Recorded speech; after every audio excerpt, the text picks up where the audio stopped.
Yes, people, welcome to the Proper Podcast. And today we are very proud to say we have a new undisputed light heavyweight champion. It's none other than Beterbiev in a sensational performance. But was it a robbery?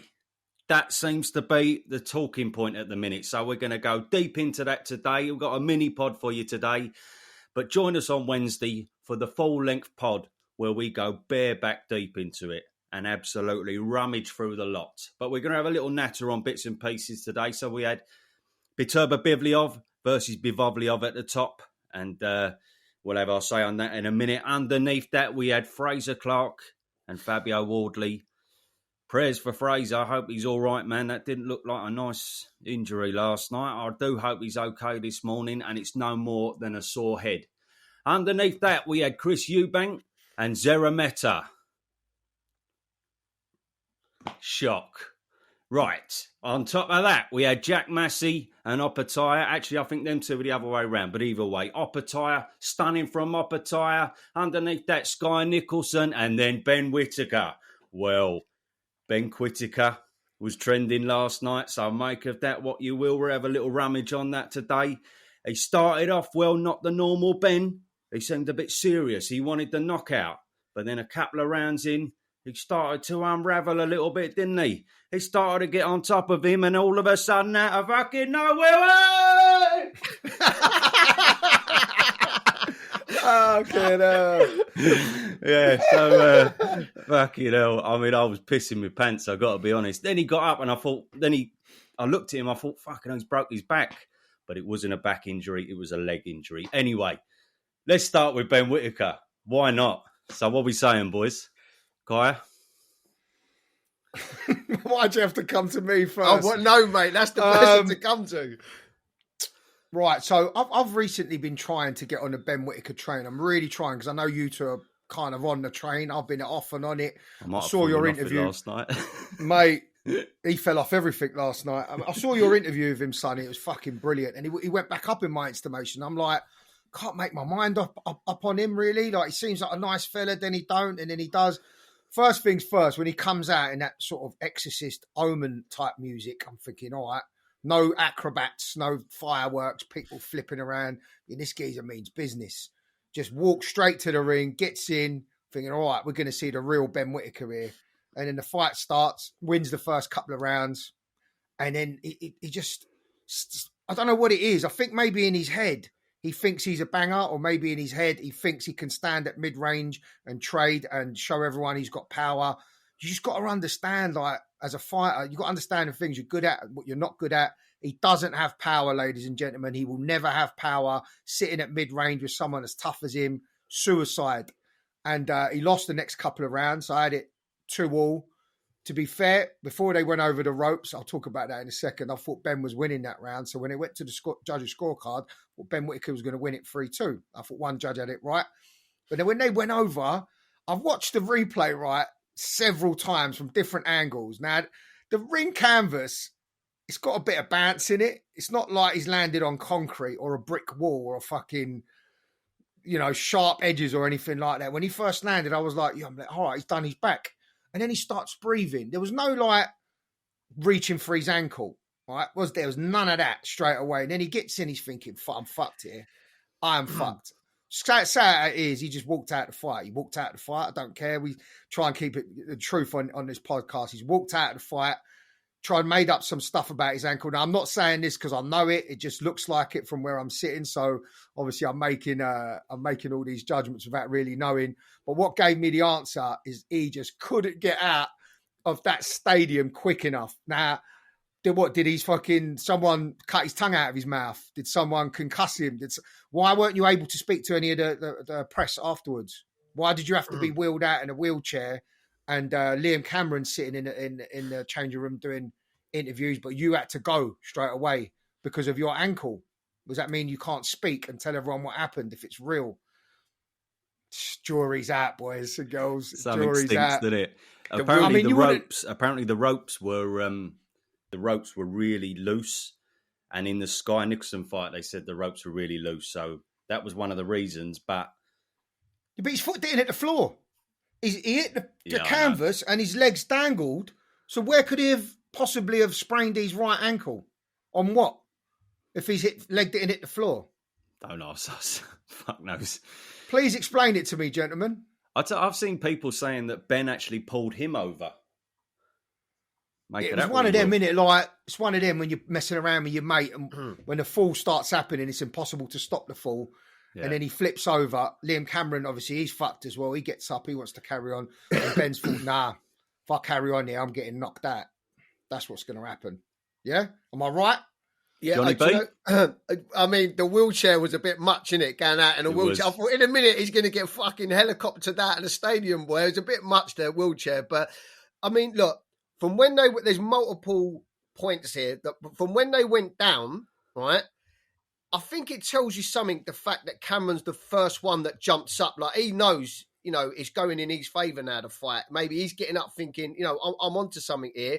Whereas Ben Whitaker's laying down, and as you say, he didn't grab his ankle, he's just laying there, breathing heavy. But it was a big thing, like they've gone over.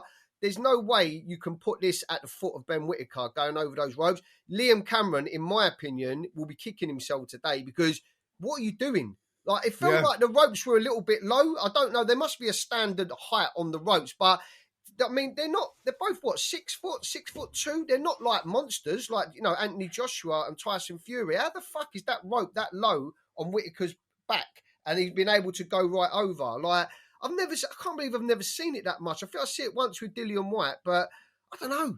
I just feel like the ropes are a little bit low, but Cameron's gone on him and tried to man him and show him who's boss, because I felt like he was coming on stronger in the fight and he's pushed him over, but he'll kick himself for that because, similar to you, Ben Whitaker, I just thought, as it first started, I thought, right, he ain't got no power. I just thought, I've seen it now multiple times. We discussed it in the last fight that he had.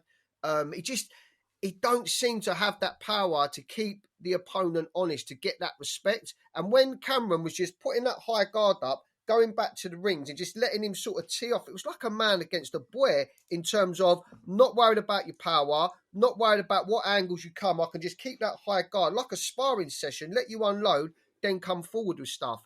I don't know about was Cameron winning the fight. I reckon Ben Whitaker might have been a round up. It could have been a draw. I don't think I had Cameron actually winning the fight by the time it went to the scorecard, so I'm not sure what everyone else saw. But I just think I was like, wow, he's got no power. Did he quit, John?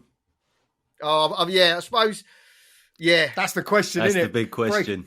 Breaking down the fight. I personally think he looked for a way out. I mean, I don't know. I can't say for sure.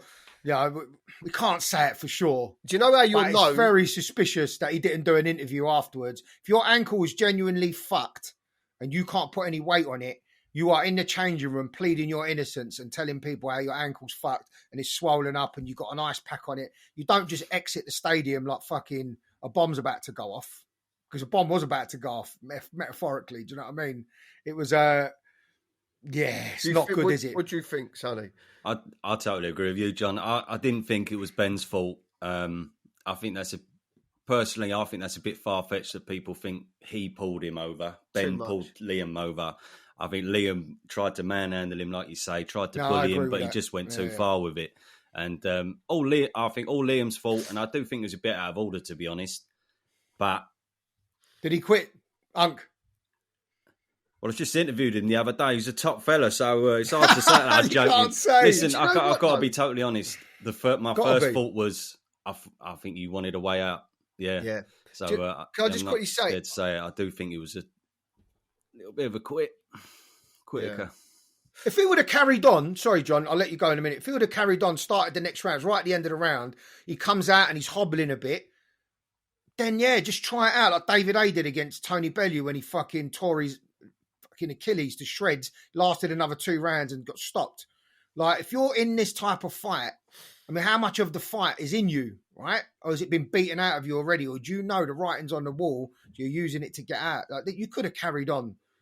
You could have carried on, mate. He could have done. It's just what I thought in the fight leading up to that point in the fight, I just felt like when he did come in close and he was throwing his shots, Whitaker, he was unravelling in the sense that he didn't have his, like, you know, like looking at Bivol later in the night, like he never loses that structure when he's throwing his shots, whether he's on the inside or whether he's on the outside, that structure that he has. But with Whitaker, what I noticed with Cameron is like when he was on the inside and he was throwing, he looked a bit like loose. Do you remember when George Groves against Foch and they stopped the fight because the way he unravelled and he was a bit loose? Sometimes that happens and it's like you're still there, but it's, I don't know, I always notice stuff like that, the structure of a fighter, and some of these shots on the inside, I thought, like, I don't know, and he caught Cameron with a decent right shot just before they went over the ropes, and maybe was he thinking, I'm hitting him with everything I've got, like my best shots. There was no, I was waiting to hear you talk about this guy, there was no play acting in this fight, or like playing up to the crowd, was there? I was coming on to that. I'm thinking, it's ridiculous. Let me just unload this then. I'll just think to myself, so are you going in there to try and show everyone that you can fight him in a war and win this fight? Because I'm thinking you should just stay on the back foot with this guy, man, because this ain't working. You ain't got the power. But in terms of it going over and in laying down, I didn't, the left foot doesn't hit the floor. It hits the side of the canvas. If anything, I thought it was his back. I can't see where the foot... I thought it was his back, first of all, and I actually got really worried because you never want to see anyone hurt their back. But it was actually his right leg. And if you watch it, look, I do think he kind of looked for a way out, but if you watch it, his right leg does land on the canvas, on the side of the canvas like that. It sort of comes down like that. But how you'd hard stand it up was... on it. You'd stand up on it. He didn't even stand up in the corner to test it or put any weight on it, see if he could walk around on it. Nothing. Out. Straight away. I'm just really? saying what happened. But listen, at the end of the day, he was unravelling before that. I thought he looked so vulnerable. I've never seen him like that, but now I know why, because he's never really been in with any punches. And as soon as he got hit, I thought his chin was wide, like well up in the air all the time as well. And like normally when he's showboating and stuff, he's very elusive. But because he weren't showboating, there was none of that elusiveness. So when he was coming in close, and he was trying to have a war at some points, I thought, oh, fair play. But it made him look very vulnerable. And Cameron caught him a few times, and you could see it on his face. He didn't like it, man. And them last 2 rounds, I think you could edge towards Cameron, maybe. Well, I did. I think you said earlier that you thought it was a Ben Whitaker last round. But, yeah, it was certainly not going his way. It was certainly not going his way. Let me just the stuff on the showboating. The only thing that gets him out of excessive abuse from me personally is that I thought he tried with the music, with the Exorcist music coming in all stone faced. He tried to go in and go, "This is the real me. I don't need showboating. I'm going to stand in front of this guy. I'm going to trade up with him, show him my power, show him I'm up for it. I'm in. The fight's in me. I've got this. I can win a fight this way, right? I'm not." He said it in the face-off. He said that in the face-off. And it's delusional because he can't do that. He doesn't have the punch power. He'll never have it. He's 27 years old. You know, he's great amateur, but this is the pros, mate. This is the pros now. And you're in with someone who doesn't even really hit that hard in Liam Cameron. You start going in with big punches, you're going to get cleaned out. Like, if you're going to continue on with your career and have any aspirations to even get to European level, right, then you're going to have to fight on the outside and be elusive and do all that stuff and just forget about knockouts. You ain't about that life. Go back to what you was before. And it just goes to show how much of a bullying tactic it was, doing it to all these journeymen, these fucking bin men and God knows what. Doing it to them, you come up against someone who gives it back to you and you look for a way out. Don't look good. And Eddie Hearn as well afterwards said it as well without saying it. So Eddie Hearn ain't signing him. With all the money he's going to want, Ben Whitaker, he's going to have to stay with Boxer after that. He's going to have to do the rematch. Does he even take the rematch? Probably. Well, he has to. He has to. Like, listen, some slight parliamentary procedure here in the terms of he weren't getting peppered. His face ain't all marked up. Let's not forget this. Oh, it is a bit, John. It is a bit. He had some scratches. Don't tell me he was taking like loads of blood. He went out of the fucking stadium. You didn't even see his face. Huh?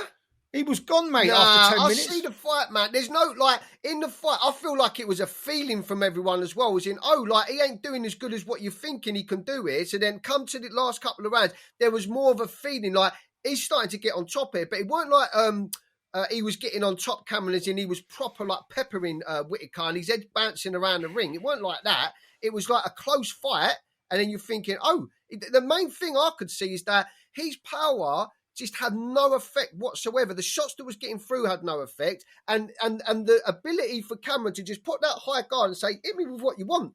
And this is an elite fighter, apparently. This is like an Olympian who's got all the skills to pay the bills. He couldn't prise the guard open. He couldn't find angles to send anything up through the middle, round the side. But just quickly, look at Bivol. Bivol, the way he was circling that ring against Beterbiev, we're going to get onto it in a minute, but every now and then he holds his feet and he's got enough pop in his shots, Bivol, to keep his opponent honest and then move him back slightly. Then he can go off and centre again and start another phase of attack.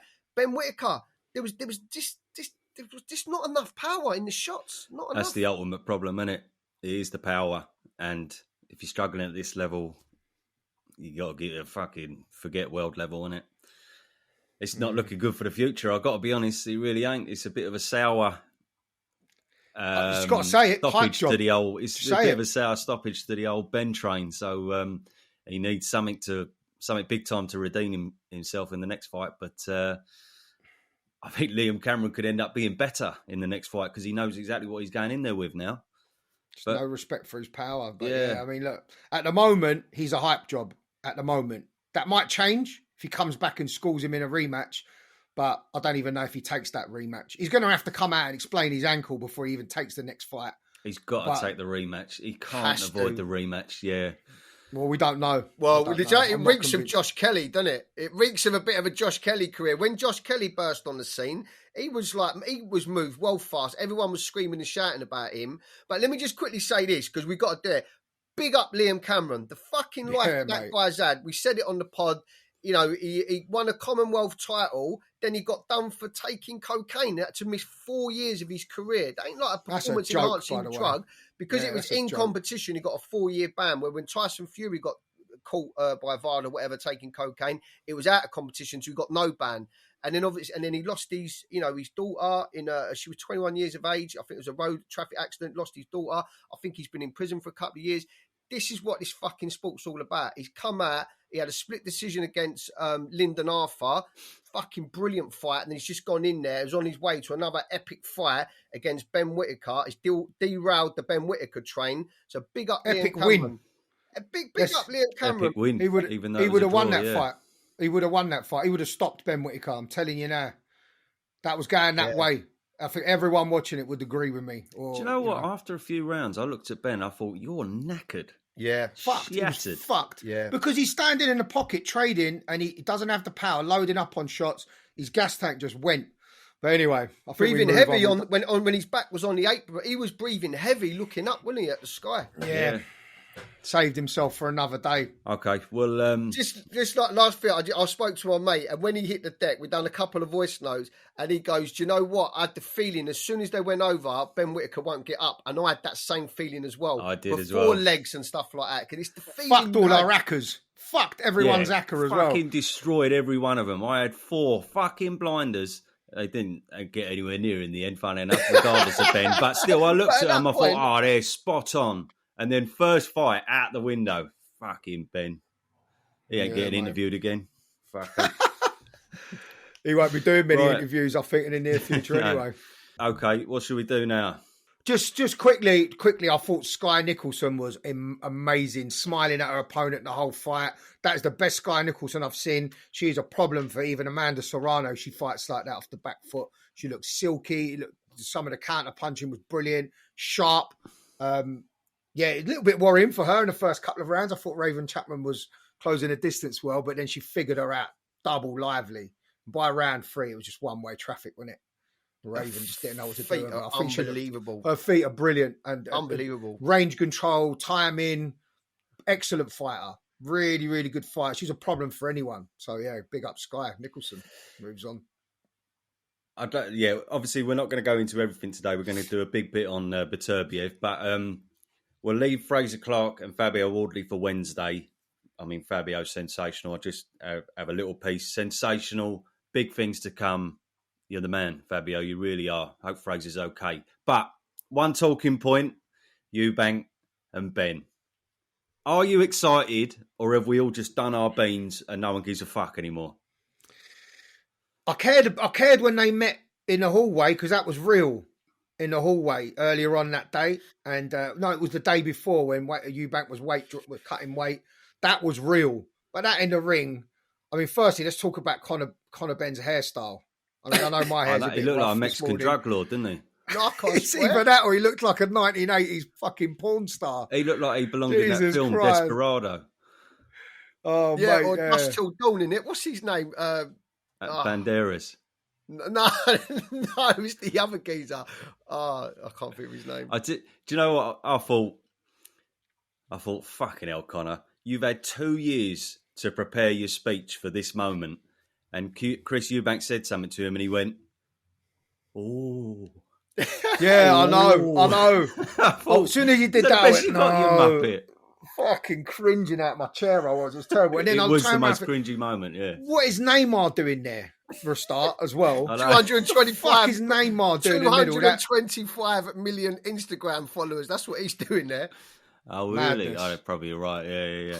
Well, I'm up for happening it. next. It's happening. I'm next. up for it. I've got to be honest. I tell you, who's not up for it. The Fight Disciples. They are not up for it, man. Big up the Fight Disciples. They will be when it gets signed. They will be. I think they put a tweet. One of them put a tweet out saying, "It was cringe though. That ring. I want to do a survey to see who's up for the fight after Conor Ben hasn't." It was like such a rhetorical question. Like he threw a load of shade. So who's up for it? So obviously the way you framed the question, it was like all negative. And then they put another post out saying no one wants to see the fight.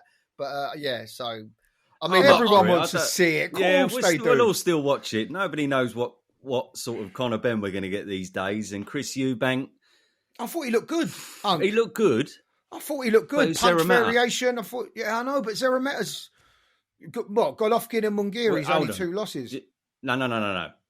Do you know about his last fight? Because I didn't know this. He's come out of retirement for this, yeah. No. His last fight was against a geezer called Abel Mina. And he got a draw. Abel Mina is a club level fighter. He is no level whatsoever, and he got a draw. Club.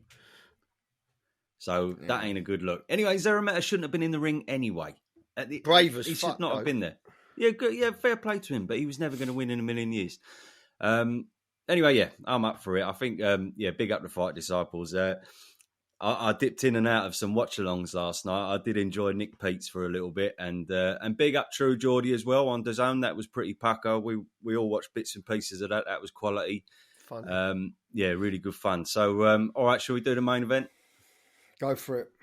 Go. Beterbiev versus Bivol. It delivered. That's what we expected, and it delivered. Beterbiev is the undisputed light heavyweight champion. An immediate rematch has been called, though. Was it a robbery? Is robbery a word that should be thrown about, Johnny B? Right, so when we were scoring it, I was heavier on Bivol than you two in our WhatsApp messages we was doing. I had it. Bivol was ahead going into the 10th round, and then I gave Beterbiev the last 2 rounds, and I had it a draw. I had it a draw, but it's a tough one because I haven't seen it again the next day, but I had it a draw. But I looked at the punch stats, and basically I just felt like Bivol was boxing beautifully on the back foot, and I think the stat that's going around is that Bivol had a lot more impactful punches. So obviously eye-catching punches and maybe power shots was coming from Bivol, but then obviously the output was coming from Beterbiev, and then the punches landed was pretty even. But it's what you like. I mean, the aggressive style from Beterbiev, like on the one hand, I'm like, do you know what? If you're going to give it to someone, I feel like the guy that's taking risk. Every time you throw a shot, you're leaving yourself open to get caught. So if someone's throwing more, even though they don't connect, but you land the same, part of me's like, you've got to give it to that guy. Maybe it's the entertainment business. But then on the other hand, you're like, he's fought such a semi-perfect fight, Bivol. He's on the back foot, he's slipping, he's taking his moments to, pick his shots, have his moments to score his shots. But I don't know, it was a tough fight. It's a brilliant fight, excellent fighters.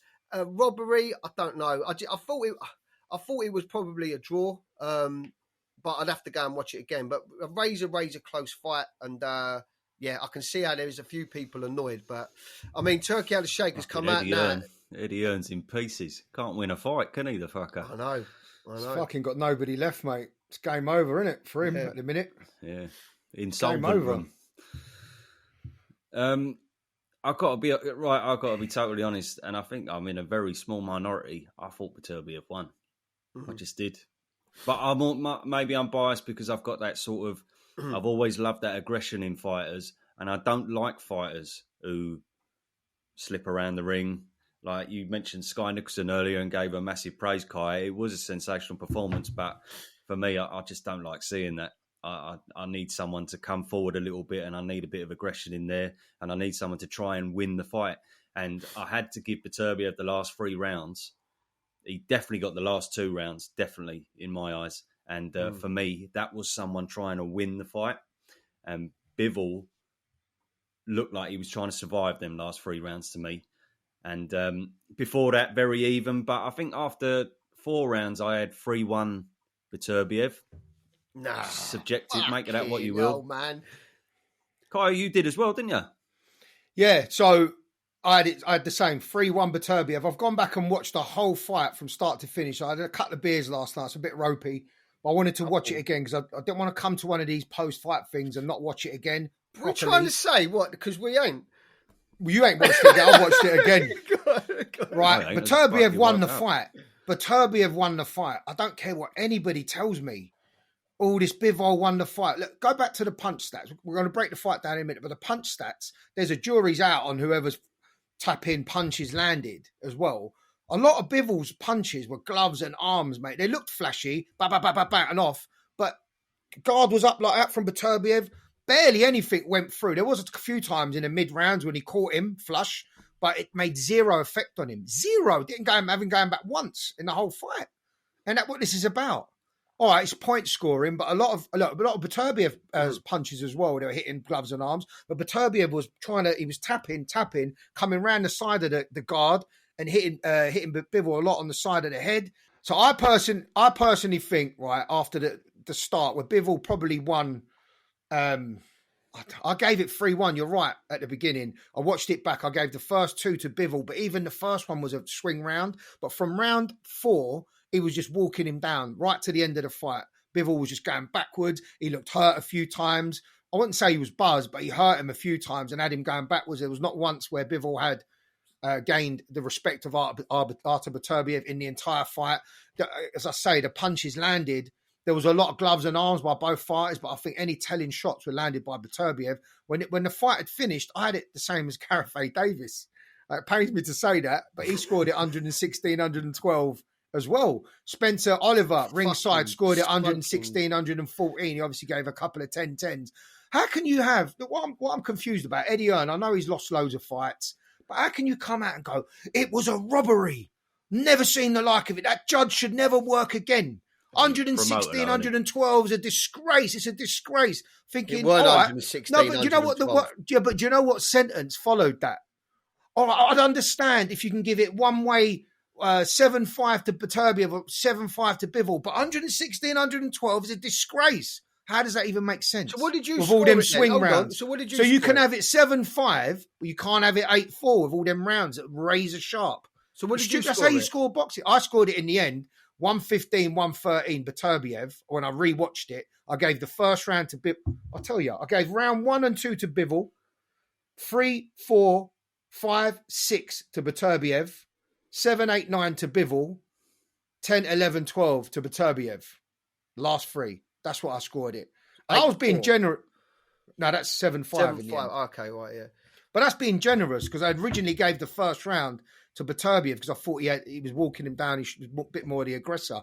Bivol didn't really do what everyone's saying he did in there. I watched it twice. I'm not seeing it. I've seen it once. I'm not seeing it. I thought there was one clear winner for me. Yeah, I had one clear winner. Yeah, and if it's 7-5, then is 8-4 that much of a disgrace and the judge should be sacked? Stupid comments by everybody. I don't agree with it. It's ridiculous. It's ridiculous. You know what? So we had Madrimov v Crawford, but Crawford's on the back foot and it's a masterclass. But yeah, it was similar in the sense that Madrimov's coming forward, taking a lot of shots around the gloves and stuff like that, never took a back step. Crawford never really put Madrimov going backwards, but it's a masterclass from Crawford. And I think you're just saying what Vadim said. But that's what they're saying. So they're basically trying to say, but it's bias, isn't it? Because maybe he's the beast from the East. It's like, oh, well, now you want to do it. But it's the same with Mayweather. If you look at the Mayweather-Oscar De La Hoya fight, say the same thing. On the back foot, just a few, counter punches off the back foot. He won that fight against Oscar De La Hoya. Watch it again, John. Oscar De La Hoya was putting all the aggression on. I had a draw. I'm just saying. How's it a robbery then? Yeah, I know. Who's saying robbery? Much. I didn't say robbery. A bit much. It's ridiculous comments. Robbery. It's a robbery. I can't believe it, Eddie Hearn. We've been cheated. What? Well, what are you fucking watching? He's saying he wants a rematch because he thinks Bivol won the fight. So that's because he's got Eddie sitting there fucking crying about it. I tell you what, the reason I'm okay with it is because I'll put the scorecard on the screen now for anyone watching. But if you look at the judges' scorecards, every single judge gave both rounds, both of the first 2 rounds to Bivol. Fair enough. Every judge, I'm okay with that. But I'm okay with this as well. Every judge gave the last 3 rounds to Beterbiev. I agree with that. And in the middle, it's kind of what you like in the middle. It fucking ain't. It's what happened. Ain't even about what you like. It's what I saw with my fucking eyes. Yeah. In the middle. No, I agree. Don't shout at me, bro. He fucking walked him down, was pummeling him at one point. Well, not pummeling him. Yeah, but he was hitting him all over the shop. He had him walking down, running away, mate, for the whole fight. Have you ever seen Bivol run away from anybody? What Bivol does is he circles and then he comes and takes the centre of the ring and hits a load of gloves and then runs away again. Punches, makes his opponent go back a little bit and then he steps off him. That is what he just does verbatim. I can't believe that's the big problem. Everybody hit gloves all night. So if you're scoring them glove shots, then you're going to go with someone else. Scoring. No, they've got the punch landed stats are there. They're the same. Jury's out. I want a stewards on them punch stats. I want to watch it again. Why? He won the fight. Why do you want to win the fight? Because I think Bivol's getting more credit than he should be getting. Did you not think that was a good fight? It was a brilliant fight. But I don't think Bivol... I don't think there's an argument for Bivol winning the fight. You think there's no argument for a rematch? No, there's an argument for a rematch, and I'll give him a draw, fine. Actually, you know what? Even if Bivol won by one round, I'll be going, that's a bit harsh. But I suppose I get it. Begrudgingly, I'll say that. But all these people on there going, Bivol won by 3 rounds. No, Bivol, what the fuck are you lot watching? Didn't happen. Nah, mate, not for me. He banked the early rounds, and I thought in the middle of the fight, I thought those middle rounds is what happened, where Beterbiev was walking him down, and he was always on the back foot, and he was never circling to make the middle of the ring again. Bivol, he'd done that for about 4 or 5 rounds in the middle, and it was pure ring control from Beterbiev, and that was what won him the fight. I thought there was 4 rounds in the middle, and maybe have a look at his boat at the end, Bivol's boat, and have a look at Beterbiev's boat. That'll tell you what you need to know. Yeah, Bivol's boat's a fucking a mess. It's a mess. Unbelievable fight, though. Just unbelievable, brilliant fight. I actually think he underperformed Beterbiev. I've got to be honest. I thought he had a lot of. He had a bit of time off in that sort of middle stage because he thought maybe getting my gas tank together. I still thought he won a few of them rounds, but I didn't think he performed like he can do. Like when I saw him in the Callum Smith fight, he was just lethal.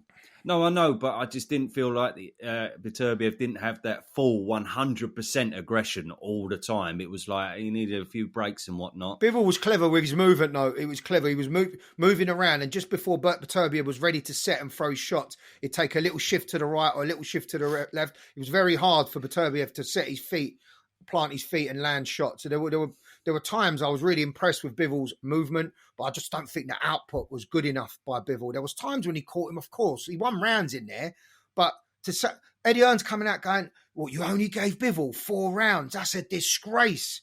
I'm like, well, there was 4 swing rounds in there. Fair enough. If you want to give it a draw, like, John, fair enough. If you want to give it a draw, fine, do it again. I've got to watch it again. I'll watch it again before we do the pod. Yeah, I will as well. Watch it again, boys. Everyone, I if anyone else set on Beterbiev last night, I just was, You will be more as well when you watch it again. He's even so more strong. So. He's so fucking strong. Because at the moments where he did stand and hold his feet, I know it ain't really his game, Bivol, but there was never like slip and then just come in and just hold and then try and do something on the inside. It's like that's just off the table. That's off the menu. You're never doing that with Beterbiev. So you've got to keep going backwards. There's one thing for certain. They are the best in the world. by a fucking long way, aren't they? I mean, so Boetsy's mandatory though, Sonny. So what's that bit of step aside? Like what's happening now? It's step aside. It's going to be step aside, isn't it? But he'll do it again. I can't see him beating any of them, either of them. I don't see it. No, nobody. I can't see anybody, and that's no discredit to anyone. They're just too good, and it showed that they're both like a knife edge apart in level, and that level is still miles ahead of everyone else. So yeah, I think that'll do on it. What should we leave it there or anything else? I mean, look, the only way to beat Beterbiev is if you can bang.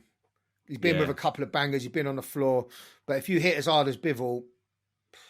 He just weren't phased, was he? He weren't phased by nothing that Bivol had. And that was something that eluded me to go with Beterbiev, because I just thought when you're getting hit and you're still coming forward and able to hit, at the same time you're being hit, you're throwing and everything and it's not affecting you. That's like just a different breed of fighter to me, and that's someone who deserves to win. And as I say, I just felt them last 3 rounds were what he went out to win them last 3 rounds and win the fight.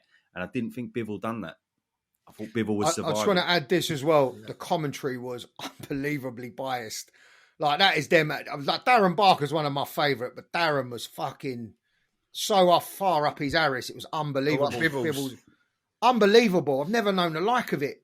He didn't call nothing for Beterbiev. I know it's a matchroom fight and they've got to be biased, but this was a next level of type of biased in that fight. They just need some other dudes to do some sort of watch along on there. Just some neutral. We could just say how it is, isn't it? Like, exactly. I'm game. I'll tell you how it is. 3 absolute Tobys from London, something like that. I reckon, yeah. couple of cabbies in a caddy.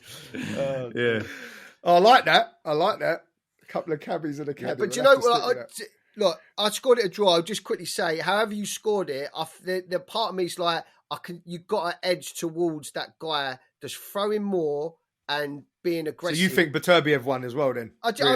So I'll give it a draw, but then if you had to choose, and I'd understand why you'd go that way, because this is the entertainment. But it's like in football, isn't it? You've got to give that impetus or advantage to the striker. I don't always agree with that, John. I don't. I think if you're working smartly off the back foot, and you make like Sonny Edwards for his prime example, what he does to some of his opponents. Isn't it? That's what he did. Yeah. I don't agree with that totally. You can win. Loads of fighters can win off the back foot if you're good enough. I think making someone miss and look silly is equally as hard as marching someone down and closing the distance and landing big shots. But I just think, I can't see it. I can't see how Bivol won that fight. Was last night the best Riyadh? Yeah, it was the best. For me, look. What do you mean? Fair enough. You got Missy Elliott and all that. Buster Rhymes. I fucking love that. Put him on fast forward. He was fucking brilliant, wasn't he? Missy Elliott was fucking skiing. Mate. I really enjoyed it. I thought it was brilliant. It was, mate, the production level was off the fucking chart, mate. It was brilliant, honestly. Like, putting up his dough, isn't he? Putting up his dough. How much did that cost to do that concert? Brilliant. I dread to think, man. Yeah, I enjoyed that. I didn't enjoy it as much in the Fury and Ngannou last year. I thought it dragged on a bit. I think it was a load of fucking nobodies as well. No offence to them, but I'd never heard of any of them. When Buster Rhymes come out, I went, I'll roll back the clock, Yeah, I loved it. Yeah, mate. Just mate. Listen, I want to leave it on this, right? Eddie Hearn saying all that stuff. Anyone who's on the fence about it, just go and look at the public outcry. Go and watch some Eddie Hearn videos. He's been screaming robbery. Go and look at the comments. Very split in the comments. A lot of people saying he's talking shit. A lot of people agreeing with him. It seems to be split across the board who won this fight. So there's no robbery. Everyone get that out your heads. There's no robbery here. We've all seen a robbery in boxing, and that is definitely no robberies. Yeah, Cattrall Taylor, it's no. Yeah, that's a robbery. But this is like, to start screaming robbery is ridiculous. It's really clutching at straws, and I don't know Eddie Hearn where he goes from here, because we'll talk about that on Wednesday. But I saw him at Job Centre this morning. Well, listen, guys, on the podcast, 100% we're talking about Ben Shalom, right? Out in Saudi with Frank Warren, a little push and the shove on the stage. We're talking about Ben Shalom's stable. We're talking about Eddie Hearn's stable. We're talking about Frank Warren's stable. We're going deep, fucking deep, mate. Bring your popcorn, man, to the podcast, because we're going on about it. Yeah, please come and join us on Wednesday. It may even be Tuesday night, but it's going to be between Tuesdays and Wednesday morning from now on. There, a little gap there, around about Tuesday 7 p.m. to Wednesday 1 p.m. So somewhere in between there, you'll get a notification pop up. 3 absolute Muppets on a podcast streaming near you. So enjoy that. Right. So I think we'll leave it there. And yes, we'll have a deep dive on Wednesday. I'll finish off with this. Ben Whitaker, don't go anywhere near Bivol or Beterbiev. Thank you, everyone. See you soon.